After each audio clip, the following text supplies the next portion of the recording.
The sun dipped below the horizon, casting long, eerie shadows that stretched across the old mansion. Once a grand estate, the house now stood as a decaying monument to time's passage. Vines crawled up the weathered walls, their tendrils creeping into cracks and crevices as if nature sought to reclaim the building for itself. Within this forsaken abode lived Elias, an artist with a penchant for the macabre. His somber paintings depicted scenes of desolation and despair, and they adorned the mansion's walls like ghastly sentinels. Though his work earned him a modest living, Elias' true passion was the exploration of the supernatural. An avid collector of haunted artifacts, he scoured the world for cursed relics, storing them in a locked room in the mansion's attic. One such item was the Veil of Shadows, a shroud said to bind restless spirits to the living realm. Elias' fascination with the veil bordered on obsession. He spent countless nights researching its origins and the legends shrouding it in mystery. But it wasn't until the night of a lunar eclipse that he dared to unlock the attic door and confront the veil's power.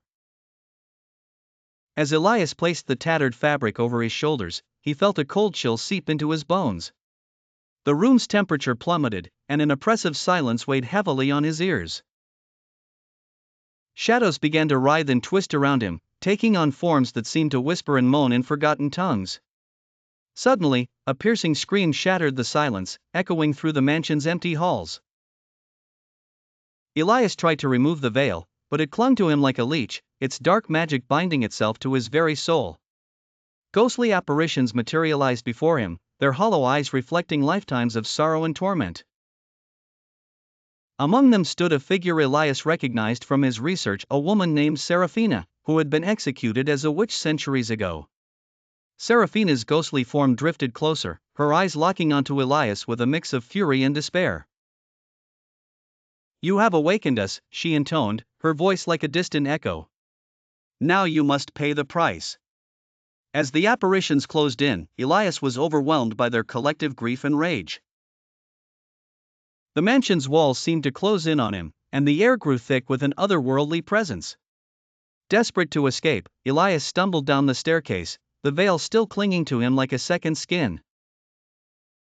But the spirits pursued him, their wails growing louder and more insistent. Reaching the front door, Elias flung it open and fled into the night. The cold air hit his face like a slap, but the ghosts were relentless. They chased him through the overgrown garden, their spectral forms gliding effortlessly over the tangled foliage. In a final, desperate act, Elias tore the veil from his shoulders and cast it into a nearby pond. The water hissed and bubbled as the cursed fabric sank beneath the surface.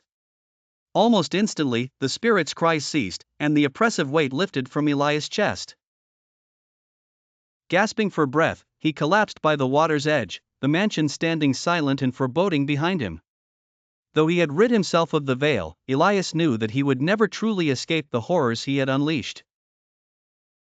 The ghosts of the past would haunt him for the rest of his days, a chilling reminder of the price one pays for delving into the unknown.